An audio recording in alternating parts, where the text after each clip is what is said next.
এক শ্রেণীর মাওলানা আলেম ওলামা হবে যারা আমার সুন্নাত ছেড়ে দিয়ে অন্য সুন্নাত ধরে বলবে এটাই রাসূলের সুন্নাত। লাখো সুন্নাতকে তারা কবর দিচ্ছে, যেটা রাসূলের নয়। রাসূলের যেটা আছে সেটাকে কবর দিয়ে অন্য একটা বানিয়ে চলেছে। আশ্চর্য, আপনাকে একটু বলতে হয়, আশ্চর্য আপনাকে একটু বলতে হয়, আমাদের নবী বৃহস্পতিবার এবং সোমবার রোজা থাকতেন। কেন জানেন? আমাদের নবী বৃহস্পতিবার এবং সোমবার রোজা থাকতেন এই জন্য যে সাপ্তাহিক রিপোর্ট পেশ করা হয় বৃহস্পতিবার আর সোমবার।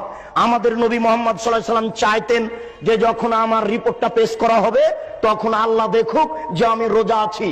আমার রিপোর্টটা যখন পেশ করা হবে তখন আল্লাহ দেখুক যে আমি রোজা আছি।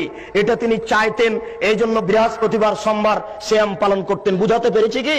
বাৎসরিক রিপোর্ট পেশ করা হয় শাবান মাসে, বাৎসরিক রিপোর্ট পেশ করা হয় শাবান মাসে।